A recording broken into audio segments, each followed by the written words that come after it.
شیراز رانجھا کا یہ کہنا تھا جج ابو الاسناد صاحب کو کہ جی آپ اس کا فیصلہ نہ کریں کیونکہ اڈیالہ جیل جو ہے وہ منتقل کرنا ہے اس کو غیر ضروری طوالت کے لیے مقدمے کی غیر ضروری طوالت کی وجہ سے کی گئی تاکہ مقدمے کو کھینچا جائے. جج صاحب نے کہا آپ بتا دیں ہم مقدمہ چلاتے ہیں. اس پر وکیل صاحب نے کچھ نہیں بتایا. ناظرین اب اگلی خبر کی جانب چلتے ہیں. اگلی خبر یہ ہے کہ آج پرویز الہی کی درخواست ضمانت جسٹس سردار طارق مسعود جو سینئر ترین جج ہے چیف جسٹس کے بعد ان کی عدالت میں پیش ہوئی. جسٹس منصور علی شاہ اس بینچ میں شامل تھے. لطیف کھوسہ صاحب نے بڑے ایک ڈرامائی انداز میں عدالت کو کہا کہ یہ بھی کوئی انصاف ہے کہ ایک کیس میں وہ رہا ہوتے ہیں دوسرے میں پکڑ لیا جاتا ہے. تو جج صاحب نے کہا کہ کس قانون کے تحت دوسرے کیس میں نہ پکڑا جائے ذرا وہ قانون کوٹ کریں. انہوں نے کہا جی عدالتیں پہلے بھی ہدایت کرتی رہی ہیں, عدالت ہدایت کرتی ہے کہ ان کو کسی کیس میں گرفتار نہ کیا جائے لیکن پھر بھی کر لیا جاتا ہے. جج صاحب نے کہا کہ کیا اسلام آباد میں کسی عدالت نے کوئی ایسا حکم جاری کیا مجھے بتائیں. انہوں نے کہا کہ ہائی کورٹس ہوں یا لوئر کورٹس وہ اس قسم کا حکم جاری نہیں کر سکتی, یہ قانون کے خلاف ہے. ان کا یہ کہنا تھا کہ اگر عمران خان کو یہ سہولت دینی ہے یا کسی بڑے آدمی کو یہ سہولت دینی ہے تو پھر عام آدمی کو بھی یہی سہولت دیں کہ اس کو نہ کسی مقدمے میں گرفتار نہ کیا جائے. انہوں نے لطیف کھوسہ سے کہا کہ آپ دلائل دیں اور مثالیں کوٹ کریں, قانون بتائیں. لطیف کھوسہ صاحب نے ان سے وقت مانگ لیا اور لطیف کھوسہ صاحب نے کہا مجھے تیاری کے لیے کچھ وقت دے دیجیے, کل کا وقت دے دیں یا پرسوں کا دے دیں. منصور علی شاہ صاحب نے کہا کہ ہم نے آپ سے 2 پرٹیننٹ سوالات پوچھے ہیں ان کے جواب دیجیے. بہرحال اب جسٹس طارق مسعود نے یہ کہا کہ چونکہ اگلے ہفتے میں چاہتے تھے لطیف کھوسہ, تو انہوں نے کہا اگلے ہفتے میں supreme court practice and procedure act کے حوالے سے سماعت ہے, تو جب ہم فیصلہ کر لیں گے کہ کس وقت سماعت ہونی ہے تو آپ کو آگاہ کر دیں گے.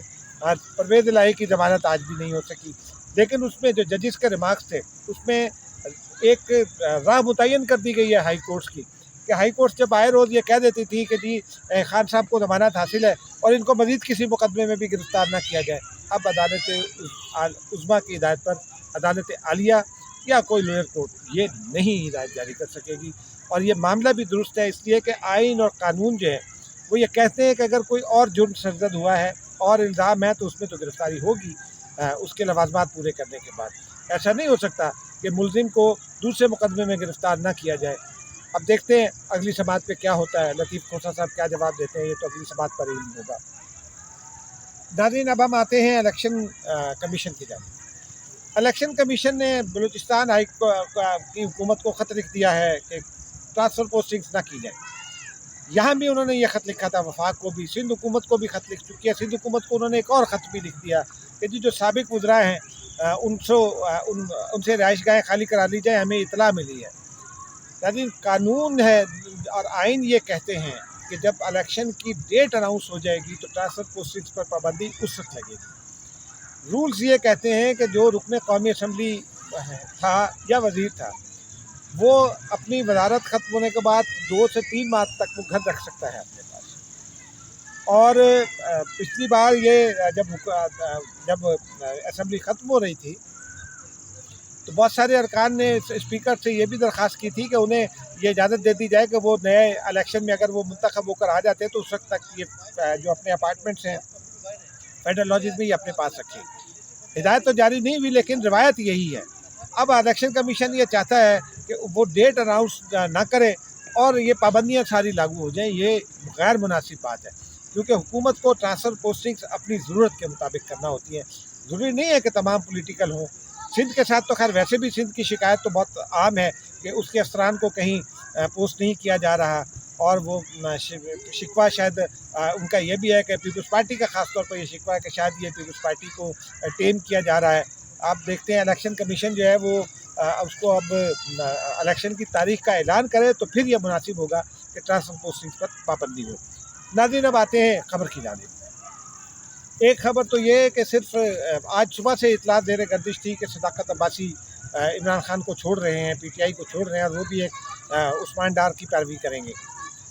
دن گزر گیا نہیں ہوا, لیکن ابھی تک اطلاع یہی ہے کہ کسی بھی وقت ان کی کوئی ویڈیو منظر عام پر آ سکتی ہے, کنفیشنل ویڈیو, جس میں وہ جو ان کے بقول حقائق ہوں گے اور جو پی ٹی آئی کے بقول نیری بکواس ہوگی. وہ آئیں گے، وہ بتائیں گے، اپنا بیان دیں گے۔ فروخ حبیب کے بارے میں بھی یہی اطلاع ہے کہ کیو میں وہ بھی لگے ہوئے ہیں، لیکن ایک نام حیران کن ہے، اسد قیصر۔ اسد قیصر گزشتہ 2-3 مہینوں سے وہ پریشان ہیں۔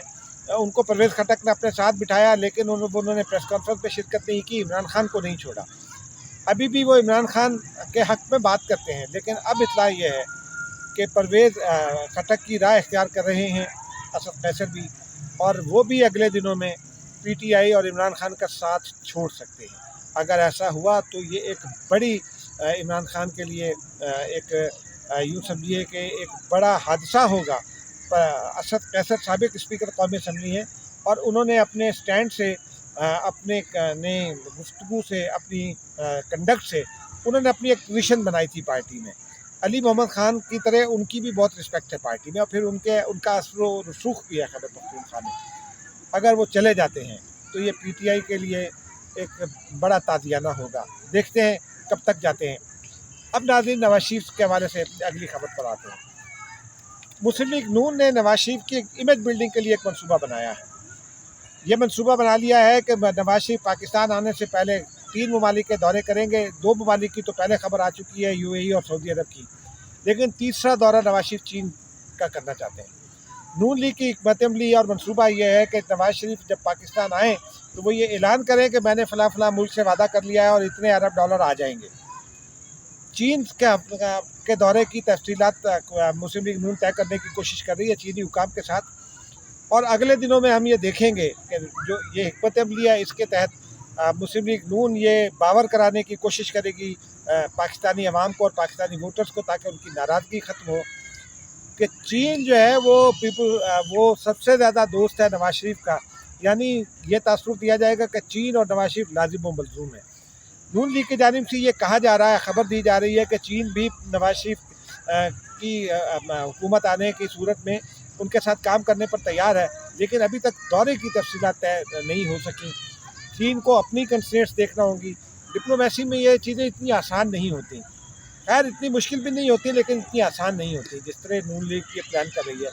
اگر سعودی عرب اور یو اے ای بھی کچھ اعلان کر دیتے ہیں تو یہ بھی بڑی کامیابی ہوگی، لیکن نون لیگ یہ اس طرف جا رہی ہے اور یہ کریٹ کرنا چاہتی ہے یہ تاثر کہ نواز شریف اور پاکستان جو ہے، پاکستان کو اگر مشکلوں سے کوئی نکال سکتا تو وہ نواز شریف ہیں، اور نواز شریف اور چین بھی لازم و ملزوم ہے۔ ناظرین، مجھے اجازت دیجیے، خدا حافظ۔